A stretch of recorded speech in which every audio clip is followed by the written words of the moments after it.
দেখুন, কল্যাণ ব্যানার্জির কথা আর ব্যাঙের মাথা দুটোই সমান। কারণ এটা বাংলার মুখ্যমন্ত্রীর চুরির মামলা।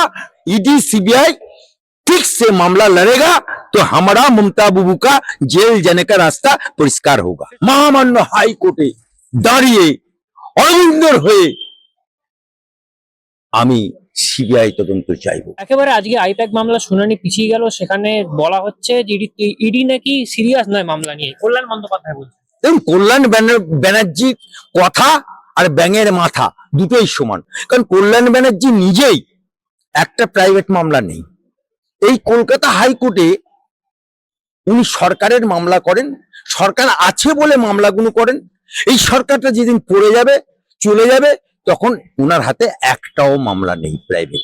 তাই সরকারের যে লক্ষ লক্ষ টাকা আমার হাইকোর্ট থেকে লুটে নিয়ে যায় বা সুপ্রিম কোর্ট থেকে লুটে নিয়ে যায়, সেই কল্যাণ ব্যানার্জি কি বললো আর কি কইলো তাতে বাংলার মানুষের কিচ্ছু যায় আসে না। কারণ কল্যাণ ব্যানার্জির সার্টিফিকেটটা চ্যালেঞ্জ করেছিল আমার হাইকোর্টের প্রাক্তন বিচারপতি অভিজিৎ গঙ্গোপাধ্যায়, যে জনগণের কাছে উনি দেখাক উনি অ্যাডভোকেটটা কোথা থেকে করেছে, এলএলবিটা কোথা থেকে করেছে, বাংলা থেকে করেছে, কলকাতা থেকে করেছে, কোথা থেকে করেছে সেটা জনগণের কাছে পরিষ্কার করুক। তিনি আজও পর্যন্ত দেখাতে পারেনি। ভিখারি পাসওয়ানের মামলা যদি আকবর আলী খন্ডেকার না দিত তাহলে কল্যাণ ব্যানার্জি হতে পারত না। আবার আকবরের জায়গায় শ্রীরামপুর কেন্দ্রে আকবরের তৈরি করা সাজানো বাগানে উনি এমপি হয়েছেন।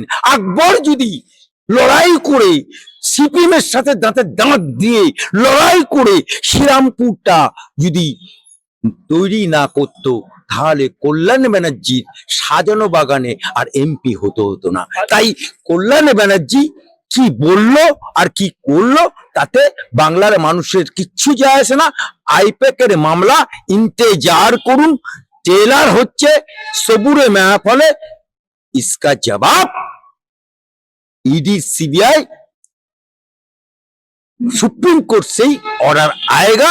लेकिन डीए मामला बहुत दिन से चल रहा था, तारीख पर तारीख আখেরে ডিএ মামলায় সরকারি কর্মচারীদের রায় বেরিয়েছে এবং আইপ্যাকের মামলা যতই নরণচরণ করুক আর যতই তারিখ নিয়ে আসুক, ইডি সিবিআই ছোড়েগা নেই।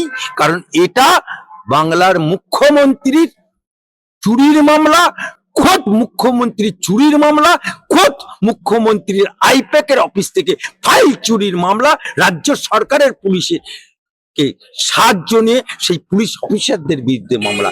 সুতরাং সুপ্रीम कोर्ट से इसका ऑर्डर, भारतवर्षेर कानून इतना नरम नहीं है। अगर सुप्रीम कोर्ट से ऑर्डर से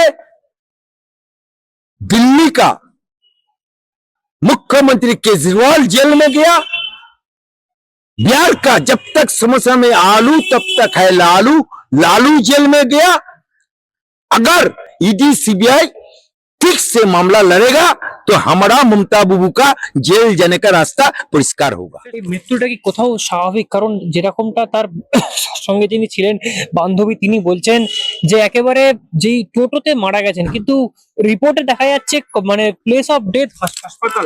আপনার কি মনে হয় স্বাভাবিক? দেখুন, আমি দিল্লিতে ছিলাম, আমি এই ব্যাপারটা সঠিক বলতে পারবো না, তবে এইটুকু মিডিয়ার সামনে দেখেছি যে তার ডেড বডি কলকাতা পুলিশ একটা সাদা কাপড়ের আচ্ছাদন দেয়নি, একটা ভ্যানে তুলেছে। তার মুখের উপরে, তার শরীরের উপরে একটা বেড কভার বা একটা সাদা কাপড় জোটেনি। এটা খুবই দুঃখের কথা, এটা খুব বেদনাদায়ক। আর কলকাতা পুলিশ এটা তদন্ত করছে। আমার মনে হয় এটা স্বাভাবিক হোক অস্বাভাবিক হোক, তদন্ত যেন সঠিকভাবে পৌঁছায়। আর যদি তদন্ত সঠিকভাবে না পৌঁছায়, আমি এনবি বাংলার নিউজ চ্যানেলকে বলবো তার বাবা মার সাথে যোগাযোগ করে যদি মনে হয় রাজ্য সরকারের পুলিশ কোন রকম গাফিলতি করছে, তাহলে আমি অ্যাডভোকেট আলী আফজল চাঁদ মহামান্য হাইকোর্টে দাঁড়িয়ে অরবিন্দর হয়ে আমি সিবিআই তদন্ত চাইব।